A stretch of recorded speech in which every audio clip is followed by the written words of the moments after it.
Good morning everyone. आज criminology पेनोलॉजी में हम टॉपिक की जो बात करेंगे वो है पेरोल।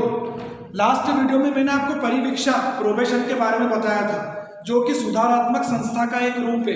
परिवीक्षा जिसमें कि जेल जाने से पूर्व की स्थिति, ऐसे नवयुवक अपराधी जो 21 वर्ष से कम आयु के हैं और जो प्रथम बार अपराध करते हैं, उन्हें मजिस्ट्रेट जेल जाने की बजाय समाज में अच्छे नागरिक बनने के लिए छोड़ा जाता है।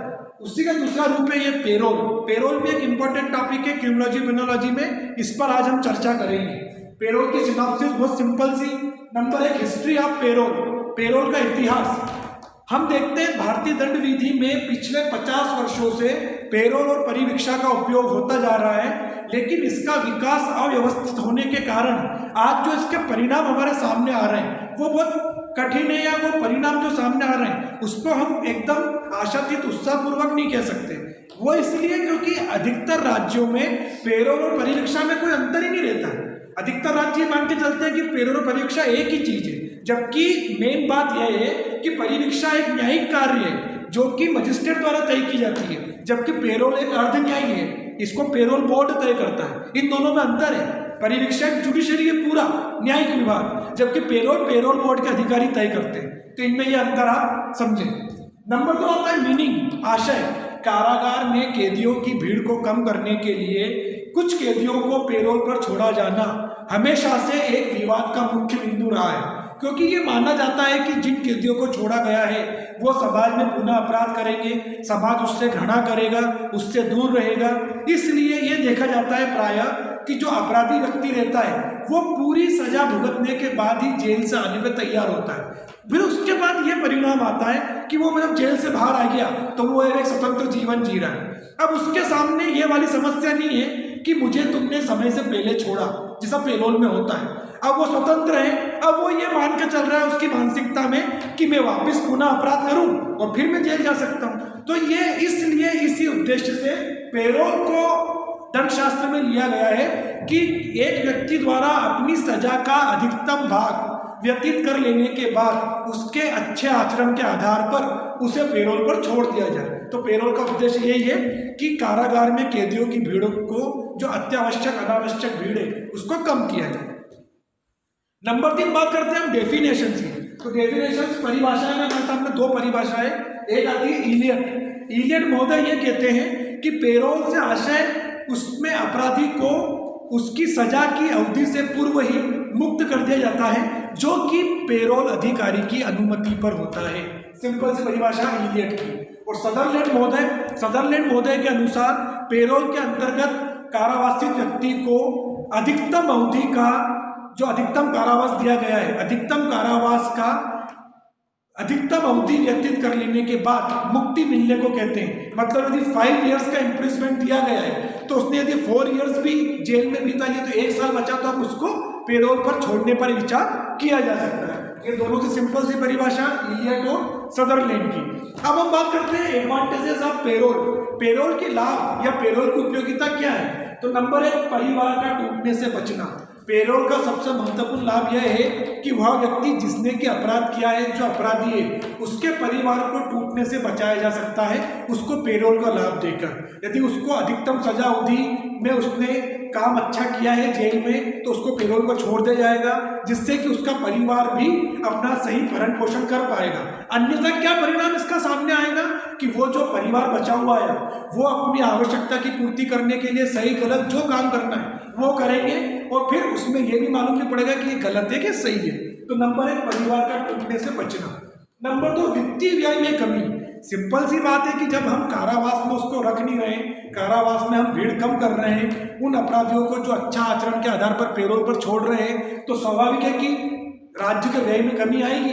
राज्य का जो एक्सपेंसेस प्रिजन सिस्टम कारागार व्यवस्था पे होता है वो अब कम होगा, तो इससे वित्तीय व्यय में भरपूर कमी आएगी। और नंबर 3, प्रशिक्षित अधिकारियों का मार्गदर्शन। प्रशिक्षण मतलब जो एकदम कंप्लीट ऑफिसर्स हैं जिनके की निगरानी में पेरोल बोर्ड के जो अधिकारी हैं, जिनकी निगरानी में अपराधी को रखा जाता है, वो उस पर बराबर वाच करते हैं, उसका ध्यान रखते हैं। जो शर्तें, जो बांड तय की गई है, उन शर्तों पर ही वो कारावासी व्यक्ति अपना वर्क कर रहा है डेली रूटीन का, तो ही वो पेरोल पर छोड़ा जाएगा, अन्यथा उसको वापस से फिर जेल में बंद कर दिया जाता है। तो ये इसके सिंपल से हो गए आपके एडवांटेजेस ऑफ पेरोल, पेरोल से लाभ। अब हम बात करते हैं डिसएडवांटेजेस ऑफ पेरोल। पेरोल से हानियां क्या है? एक तरफ तो इसके उद्देश्य को यदि हम सही तरह से नहीं समझ पाए तो लाभ की जगह क्या होगी? हानियां होगी। तो नंबर 1 क्या है? सामाजिक सुरक्षा को गंभीर खतरा। पेरोल से सामाजिक सुरक्षा को गंभीर खतरा इसलिए उत्पन्न होता है क्योंकि जब जेल में जो अधिकारी है उनकी आपसी मिलीभगत के कारण किसी ऐसे व्यक्ति को या किसी ऐसे कारावासी को पेरोल पर छोड़ दिया जाता है जो कि उसके लिए उपयुक्त नहीं है, और यदि उसको छोड़ दिया आपने जेल से तो वो जो सोसाइटी है उसका माहौल पूरा खराब करेगा ही करेगा। इसलिए सामाजिक सुरक्षा सबसे बड़ा खतरा है इसके लिए। नंबर 2, पुनः आपराधिकता में लिप्त होना। जब एक बार आपने किसी व्यक्ति को पेरोल पर छोड़ने का निर्णय ले लिया तो वास्तविकता तो ये है कि जब वो अंदर कारागार में रहता है तब वो एकदम अच्छा बनने का नाटक करता है कि मैं बहुत अच्छा हो गया और मेरा जीवन अब सुधर गया है। लेकिन जैसे उसको आपने जेल से बाहर किया, पेरोल दिया और वापस आपराधिकता में लिप्त हो गया हो, तो उसको फिर पुनः आप वापस जेल में डालेंगे। तो वो उस समय अपने आप को अच्छा बताने के लिए यहाँ पर ये वाला वर्क शो करते हैं कि अब हम अच्छे हो गए, हमें पेरोल पर छोड़ दिया जाए, तो वापस से वो पुनः आपराधिकता में लिप्त होंगे। नंबर 3, सदस्यों पर राजनीतिक दबाव होना। सामान्यतः हमारे देखने में यह आता है कि जो पेरोल बोर्ड है वो एक प्रशासनिक संस्था है, तो प्रशासनिक अधिकारी जो रहते हैं उन पर भाई भतीजावाद, भ्रष्टाचार या ऐसे आरोप लगना कोई बड़ी बात नहीं है। दूसरी तरफ इन पर राजनीतिक दबाव भी बहुत रहता है। कोई भी प्रेशर आता है तो किसी भी जो सरकार में अच्छे उच्च पदों पर है उनका यदि कॉल आ गया कि इसको पेरोल देना है, तो फिर ये आपसी जो उनकी सहमति रहती है उसके आधार पर काम नहीं करते हुए, एक मतलब सहानुभूति पूर्वक नहीं होते हुए एक स्वार्थ वाला वो तत्व आ जाता है कि स्वार्थ से उन्होंने उस व्यक्ति को छोड़ा। तो ये एक बहुत बड़ी गंभीर समस्या है। नंबर 4, पुनर्वास में बाधा उत्पन्न होना। पुनर्वास मतलब रेसिडेंशियल। यदि व्यक्ति एक बार जेल से छूट के आया है सजा पूरी होने से पूर्व, तो यदि वो चाहता है कि मैं अब समाज में सामंजस्य स्थापित करूं, समाज में मैं रहना लगूं, लेकिन दूसरी तरफ समाज के लोग उससे घृणा करते हैं, उससे नफरत करते हैं, उनके मन में ये शंका है कि अब ये एक बार जेल से बाहर आ गया तो ये वापस से कोई ना कोई अपराध करेगा और फिर जेल जाएगा। तो जो उसके पुनर्वास, जो उसके रहने में जो बाधा उत्पन्न हो रही है वो बहुत कुछ हमारे समाज के लोग ही कर रहे हैं, तो वहां उसको बहुत कठिनाई होती है। तो नंबर 5, सही सूचना प्राप्त नहीं होना।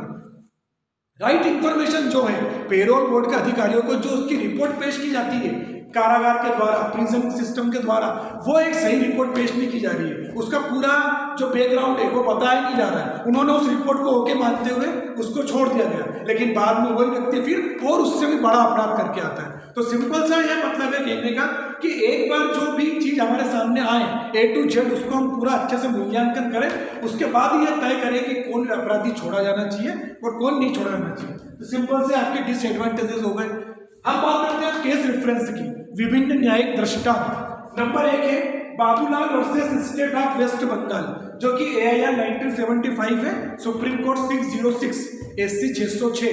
प्रस्तुत वाद में सुप्रीम कोर्ट ने यह प्रिंसिपल लेट डाउन किया है कि कारावास में रखे जाने वाला जो अपराधी है उसके प्रति सहानुभूति व्यवहार रखते हुए उसको पेरोल पर छोड़ा जाना ही उचित होगा। सिंपल सी चीज, इस केस में यह लेटडाउन प्रिंसिपल विधि का प्रतिपादित सिद्धांत सुप्रीम कोर्ट ने दर्ज किया था। Number 2, Hiralal Malik versus state of Bihar. कमोबेश यही बात इसमें भी कोर्ट ने यह बोला है कि लंबी अवधि के जो कारावास है जिसमें 10 साल, 15 साल, 12 साल की सजा दी गई है, यदि वो वाला कोई कारावास है तो उसमें बीच बीच में कुछ कुछ अंतरालों में अपराधी को छोड़ा जाना पेरोल के लिए एक अनिवार्य तत्व है। और number 3, Suresh Chandra versus state of Gujarat. इस केस में प्रिंसिपल लेटडाउन ये किया गया था कि अपराधी को सहानुभूति तो है, प्लस अपराधी का यदि अच्छा आचरण है तो उसको पेरोल पर खुलकर छोड़ने का, मतलब बिना किसी निसंकोच उसको खुलकर छोड़ने की इसमें बात की गई थी कि पेरोल बोर्ड को जरा सा भी एक्सक्यूज नहीं आना चाहिए कि ऐसा क्यों, यदि उसका पूरा रिपोर्ट होके आ रही है तो पेरोल का इसमें खुलकर समर्थन किया गया था इस केस में। तो ये तीनों केस पेरोल से जो रिलेटेड है, तीनों में सिर्फ एक ही बात कही गई है कि अपराधी के प्रति सहानुभूतिपूर्ण व्यवहार रखा जाए जिससे कि उसके मन में वापस दोबारा अपराध करने की भावना उत्पन्न न हो पाए। कंक्लूजन, निष्कर्ष के रूप में हम ये कह सकते हैं कि सुधारवादी संस्था में, आज के सुधारवादी युग में पेरोल का काम एक बहुत महत्वपूर्ण कार्य है। पर ये प्रशासनिक बोर्ड द्वारा किया जाता है जिसमें कि आरोप लगते रहते हैं। हमें ये चाहिए कि वो बोर्ड, पेरोल बोर्ड एकदम निष्पक्षता से और ईमानदारी से अपना कार्य करे, बिना राजनीतिक दबाव के कार्य करे, जिससे कि जो योग्य हैं पेरोल पर छोड़े जाने के लिए वही अपराधी बाहर आए और जो जिन्होंने कम अवधि का अपराध किया है, कम सजा का अपराध किया है। तो सिंपल सा आपकी पेरोल कंप्लीट हुआ। सिनॉप्सिस में आपके पेरोल बता देता हूँ। नंबर 1 था history of payroll, number 2 meaning, number 3 definitions. Definition में 2 डेफिनेशन हमारे सामने है, इलियट और Sutherland. Number 4 advantages of payroll, जिसके 3 पॉइंट्स हमने देखे। नंबर 5 डिसएडवांटेजेस ऑफ पेरोल, जिसके 5 पॉइंट्स हमने समझे। फिर केस रेफरेंस, जो तीनों केस रेफरेंस है, तीनों में सहानुभूतिपूर्ण और पेरोल को खुलकर समर्थन किया गया और लंबी अवधि के जो कारागार है उनको और कारावास है उसके अंतरालों में पेरोल देना ये उचित प्रतीत होता है। और फिर कंक्लूजन, एक most important topic parole criminology penology के लिए, जो आज हमारा कंप्लीट हुआ। नेक्स्ट वीडियो में जब हम आएंगे तो फिर नए वीडियो में बात करेंगे। Thank you.